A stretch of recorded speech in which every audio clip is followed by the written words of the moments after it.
I mean, when was the last time you saw 50,000 Scotsmen marching down Fifth Avenue in New York City on St. Andrew's Day? And then going to a Scottish pub afterwards to continue the festivities. Scottish pub. McDonald's.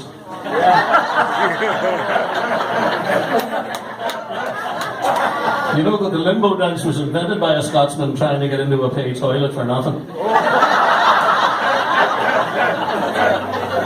How you can tell what clan a Scotsman belongs to? If you look up his kilt and see a quarter pounder, he's a McDonald. You can also tell by his sesame seed buns. Chicken McNuggets. 2 all beef patties. Specials. Oh, stop, wait. Do you see where McDonald's just came out with a new sandwich made with cow's lips? It's called a Mick Jagger. Yes, that was a Rolling Stones reference, okay. I went to visit a Scottish friend of mine recently, Jimmy McTavish. I walked in the house, he was up on a step ladder stripping the wallpaper off the wall. I said, "Hello Jim, are you redecorating?" He said, "No Seamus, we're moving." He's taking the wallpaper with him. Scotsman and an Irishman walk into a pub together, order a couple of glasses of whiskey.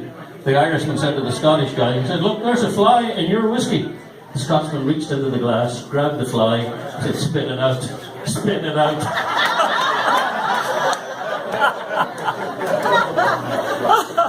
Different Irishmen, different Scotsmen go into a different pub. As soon as you get through the door, the Scotsman yells out, "Drinks for the house on me." The following day, the headlines in the newspaper read, "Irish ventriloquist found beaten to death behind pub."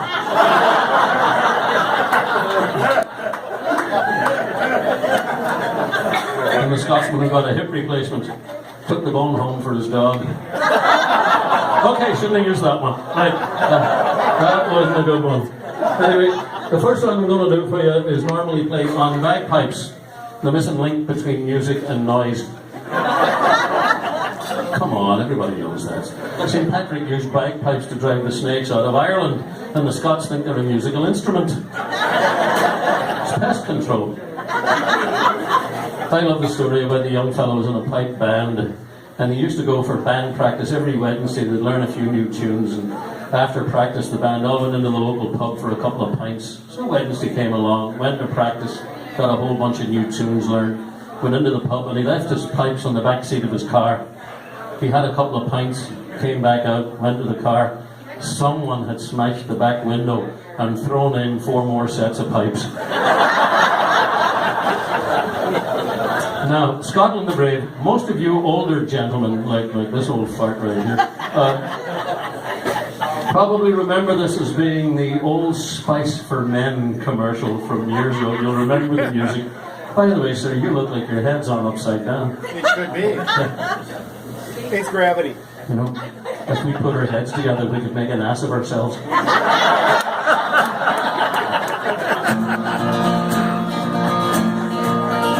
Oh, hark, when the night is falling, hear the pipes are calling, loudly and proudly calling down through the glen. There where the hills are sleeping, now feel the blood a-leaping, high as the spirit of the old Highland men.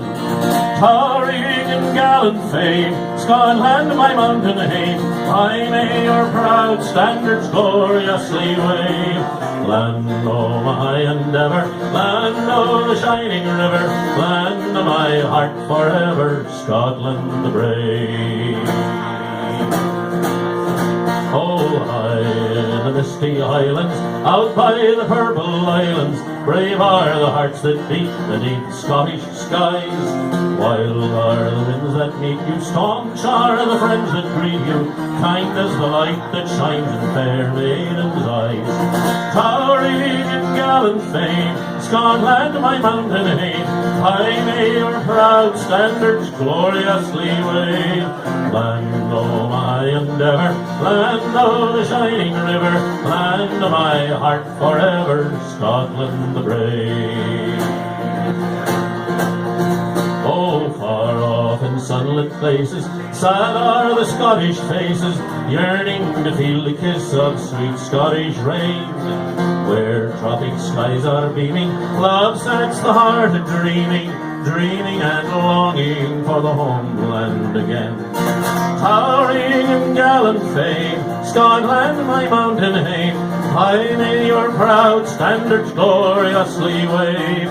Land o' my high endeavour, land o' the shining river, land o' the lousy weather, allspice for Ned. Land of my heart, forever, Scotland the brave.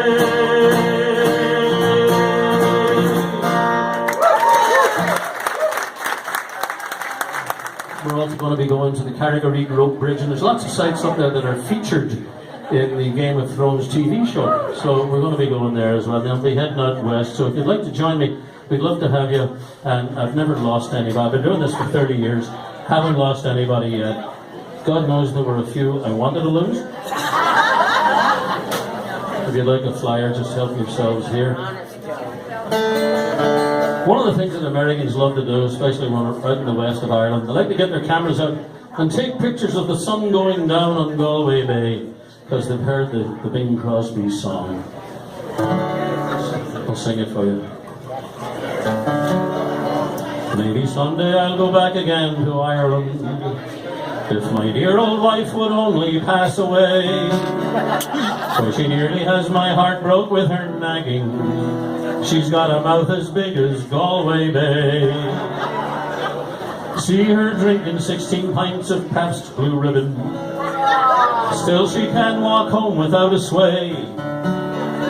If the sea was beer instead of salty water, she'd surely live and die in Galway Bay. See her drinking 16 pints at Murphy's barroom, when the barman says it's time to go. She doesn't try to answer him in Gaelic, but in a language that the clergy do not know. On her back she has tattooed a map of Ireland, and when she takes her bath, St. Patrick's Day, she rubs the Irish spring soap around by Claddagh, just to watch the suds slow down by Galway Bay.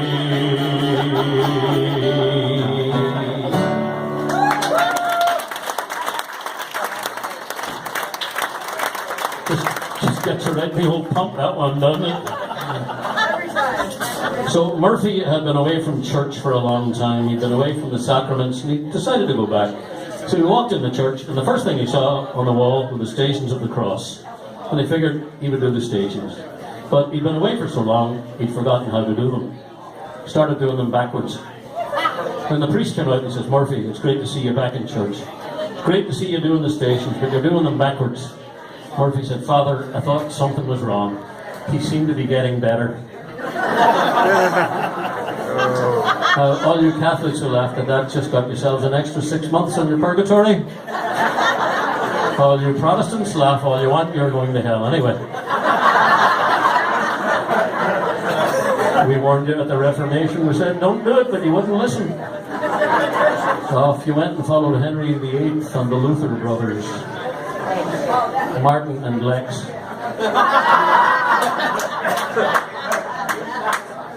Did you know that I used to be an atheist?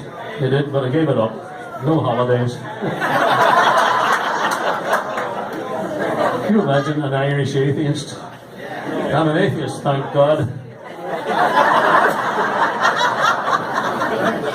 Dyslexic atheist. I'm an atheist, thank God. Did you hear about the dyslexic devil worshipper? He sold his soul to Santa. Come on, rearrange the letters in your head. We can do it. Went to a toga party dressed as a goat.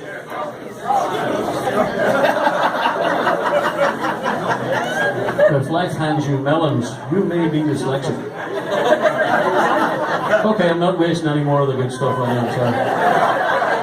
Anyway, Murphy goes into the confessional, and as soon as he gets in, he sees a keg of Guinness with a tap handle, a shelf with pint glasses on it, And over on this side there was a shelf that had 3 bottles of the finest Irish whiskey and shot glasses.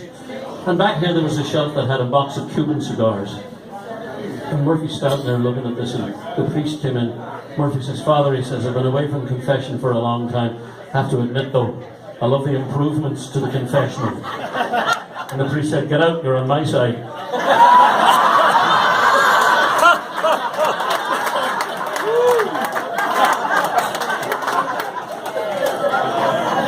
Murphy says, "Bless me, Father, for I have sinned." And the priest said, "Tell me about it, my son."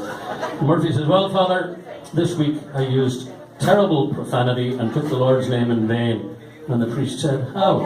Murphy said, "Well, I'm a golfer. I was playing golf the other day and I teed off and I hit what I thought was the drive of my life. 300 yards down the middle, but it hit an overhanging tree branch, bounced down into the fairway, 5 yards in front of the ladies' tee."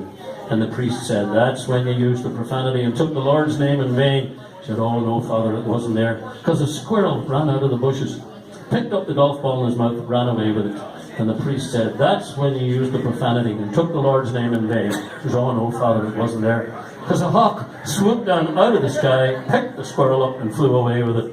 And the priest said, "That's when you used the profanity and took the Lord's name in vain." He said, "Oh no, Father, it wasn't there, because the hawk flew over the green, dropped the squirrel, the ball popped out of the squirrel's mouth, ended up 4 inches from the cup." And the priest said, "Don't tell me you missed the goddamn putt."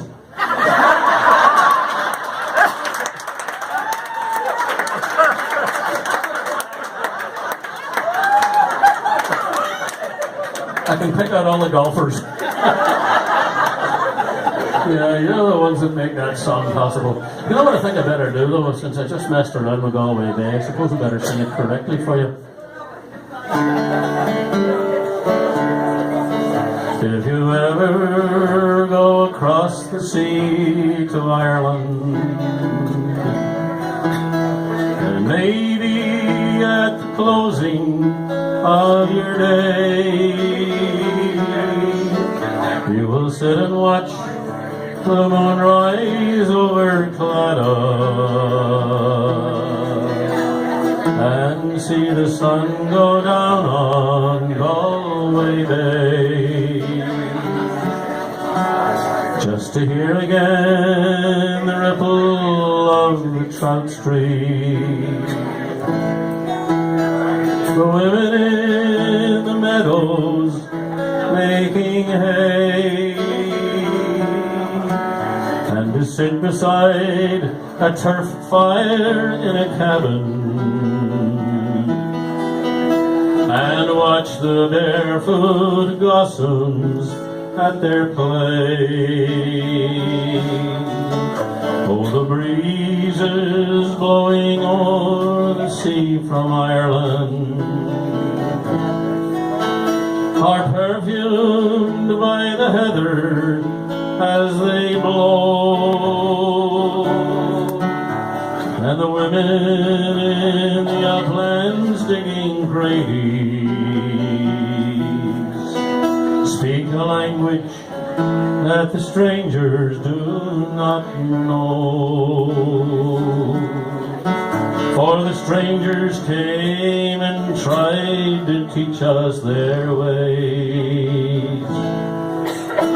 They scorned us just for being what we are, but they might as well go chasing after moonbeams